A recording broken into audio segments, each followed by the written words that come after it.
18 gubernur menuntut itu gimana Pak? Apa? Soal pemotongan sejumlah APBD. Ya boleh aja dia nuntut, semuanya kan pasti kecewa. Tapi kan yang lebih kecewa lagi rakyat dan pemerintah pusat pada waktu itu kan, kenapa? Banyak uangnya nggak tepat sasaran.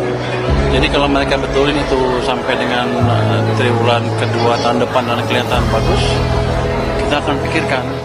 Assalamualaikum warahmatullahi wabarakatuh. Salam sejahtera bagi kita semua. Shalom. Om Swastiastu, Namo Buddhaya, dan salam kebajikan. Apa kabar teman-teman semuanya? Halo, baik. Baik. Alhamdulillah baik. Ketemu lagi. Kembali lagi ya bersama kita di podcast kita yang kedua, kelompok 4B Angkatan 37 Latsar CPNS Bawaslu RI tahun 2025 dengan saya Kak Seli. Dan saya, Tri. Ya, kita berdua selaku host dan co-host kita pada malam hari ini, dan keempat narasumber kita yang luar biasa. Seperti biasa ya, ada Kak Subeki, ada Kak Meta, ada Kak Rizky, dan ada Kak Steffi. Wah, nggak kerasa ya, ternyata ini sudah podcast kita yang kedua loh. Iya, betul sekali Kak. Semoga kedepannya kita bisa terus berkonsisten ya membuat podcast. Kan siapa tahu nih nanti kita berenam dapat amanat dari RI buat ngisi podcast di RI gitu loh. Amin. Amin. Oh iya. RI kita guys. Oh iya. Tadi kita di awal udah lihat cuplikan video, bener nggak? Seorang Benar. Luki sebagai Menteri Koboi, karena cara berpidatonya yang secara belak-belakan loh, lugas dan tidak kaku. Siapa lagi kalau bukan Pak Purbaya Yudi, yaitu Tadewa selaku Menteri Keuangan saat ini yang menggantikan Menteri Keuangan sebelumnya, yaitu Ibu Sri Mulyani. Betul sekali Kak Sally. Pak Purbaya ini kayaknya cocok nih Kak dengan tema kita hari ini. Dimana tema hari ini kita akan membahas tokoh yang melaksanakan nilai-nilai berakhlak. Gimana kalau kita bahas Pak Purbaya aja ya, sesuai dengan cuplikan video tadi Kak? Ya, kayaknya menarik banget ya. Gimana kalau kita langsung aja ke para narasumber kita? Aku mau nanya nih sama narasumber kita yang pertama, Kak Subeki. Terkait dengan video tadi yang kita lihat, kira-kira nilai berakhlak berdasarkan video itu apa yang bisa kita ambil dari sosok Pak Purbaya ya? Oke, baik sekali Mbak co-host dan host. Ini menurut saya, kalau berdasarkan video wawancara tadi, saya ngelihatnya Pak Purbaya ini sosok menteri yang telah menerapkan nilai aktualisasi berorientasi pelayanan. Ini bisa kita lihat saat di video beliau selalu melakukan perubahan tiada henti, baik di sektor keuangan APBN maupun APBD, agar kebijakan yang diambil sesuai dengan tujuan awal, yaitu mensejahterakan rakyat. Dia melakukan pemotongan anggaran APBD dan APBN yang tidak tepat sasaran. Itu sih Kak, Iya, kalau saya melihatnya. betul sekali Kak Subeki. Dia juga kan lagi viral nih berita terkait memangkas dana transfer ke daerah dalam APBN 2026 yang sampai mencapai 29,34%, yang tadinya 919 triliun jadi 613 triliun nih. Waduh, dahsyat sekali ya.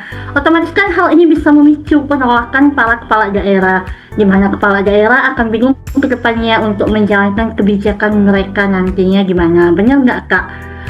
Benar nggak Kak Rizky? Coba deh aku mau tanya sama Kak Rizky, benar nggak Kak terkait kebijakan ini?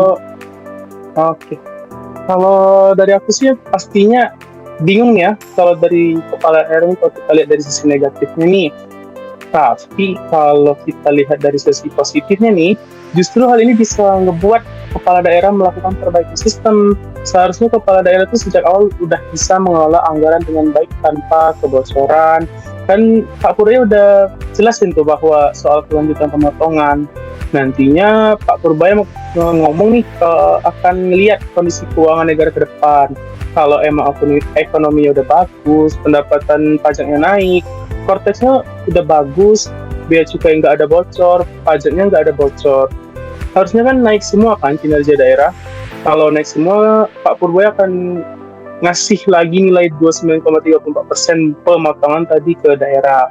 Nah, hal ini kan juga berkaitan nih dengan nilai berakhlak penerapan dari nilai adaptif, bahwa kalau kedepannya ada perkembangan, maka beliau nih siap dan bisa cepat menyesuaikan diri menghadapi perubahan.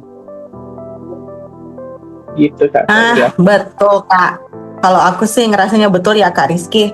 Selain nilai berorientasi pelayanan yang disampaikan oleh Kak Subeki tadi dan adaptif oleh Kak Rizky, kalau kita lihat dari sisi di tahun depan, Pak Purbaya memberikan kesempatan kepada kepala daerah untuk melakukan perbaikan kebijakan dalam penyelenggaraan anggaran dan transfer daerah, sehingga bisa memaksimalkan penerimaan pendapatan dan pajak. Maka ia akan membagikan lagi nilai yang dipotong tersebut, sepertinya juga masuk dalam nilai kolaboratif ya Kak, kalau nggak salah ya. Karena Ya, betul memberikan Kak. kesempatan kepada kepala daerah untuk berkontribusi dan bisa menghasilkan nilai tambah akan daerah tersebut. Kalau menurut Kak Meta, gimana Kak nilai berakhlak apa yang diterapkan oleh Pak Purbaya? Oke, tadi kan kita udah bahas terkait berorientasi pelayanan, adaptif, kolaboratif. Nah, aku mau nyampaikan tentang loyal nih. Selama ini yang kita tahu kan dari video yang tadi atau video pendek yang lain, kalau Pak Purbaya ini banyak statement kontroversi ya, yang kayak tapi sebelum kita ngejat dia lebih buruk, lebih baik kita menelaah nih kata-kata dia dulu. Kan Pak Purbaya itu melakukan pengoptimalan anggaran, sehingga anggaran bisa terserap ke hal yang memang penting dan dibutuhkan untuk membangun bangsa dan negara ini. Tujuan penyerapan itu kan untuk mensejahterakan rakyat. Jadi, kalau rakyat tidak mendapatkan kesejahteraannya, maka kita harus mengkaji ulang nih langkah-langkah yang bisa kita ambil, ini benar atau menyalahi aturan perundang-undangan yang berlaku. Nah, dengan sikap ini nih, saya rasa Pak Purbaya ini udah melaksanakan nilai loyal loh dalam penerapan berakhlak. Begitu Kak Selly. Wah, Oke. benar nih. Kayak benar nih Kak. Pak Purbaya tuh selalu dalam langkah pengambilan kebijakannya itu selalu melakukan perbaikan terkait peraturan sebelum daerah dia berfokus pada dasar tujuan pelaksanaannya, yaitu mensejahterakan rakyat.